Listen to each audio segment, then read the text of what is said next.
Hey, you guys. Happy Pastors Check-In. My name is Mark, and it is an honor to once again share with you some thoughts that I've been experiencing over the last week or so. So I just wanted to look at something that's in the Gospel of John. It's in chapter 11, and it's the story of Lazarus, because we've heard it said that timing is everything, and that's an interesting statement.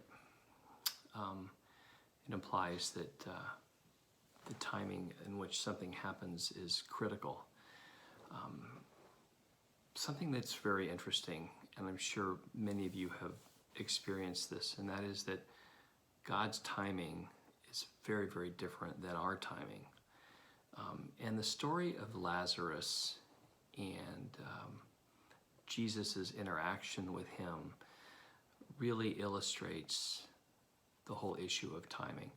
And there was part of this story that I have read a number of times, but in my reading in this past week, I came across a verse that I just kind of hung out on and thought about.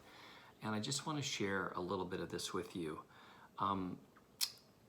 Lazarus and his sisters, Mary and Martha, were very dear friends with Jesus, and he became sick, and Mary and Martha sent a messenger to find Jesus and to bring him back because of the grave condition that their brother was in. Once the messenger comes upon Jesus and tells him of the situation, this was Jesus' response. Lazarus' sickness will not end in death. No, it is for the glory of God. I, the Son of God, will receive glory from this. And verse 5, this is chapter 11, verse 5. Although Jesus loved Martha, Mary, and Lazarus, he stayed where he was for the next 2 days and did not go to them. We know as we read the story that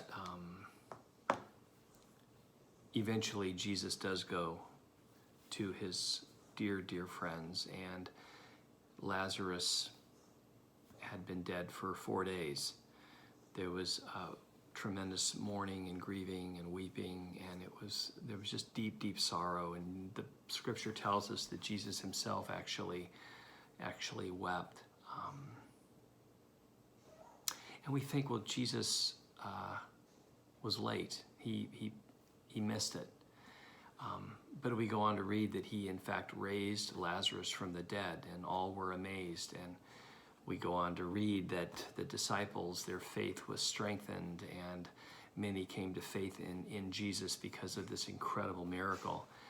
But the part that really jumped out to me that I had not remembered reading was verse 5. Once again, it said, although Jesus loved Mary, Martha, and Lazarus, he stayed where he was, and he did not go to them.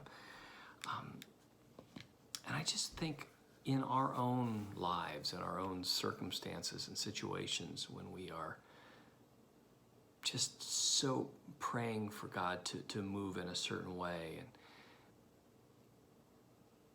and we just feel like he keeps his distance and we don't sense that he's really responding. We don't hear his voice. We don't feel his movement at that moment. We have to trust that God's timing is absolutely perfect. But not only is his timing perfect, we need to be reminded that he loves us. And even if he's not coming to us, or so we feel in that moment, we must never make the mistake in doubting his love for us, that he doesn't care for us, that if he loved us, he would do this at this moment, at this time. But even when God, in moving in a particular way, in a sense, stays away, he loves us. And his plan for us is absolutely perfect. So we need to trust that God's timing for us is absolutely perfect.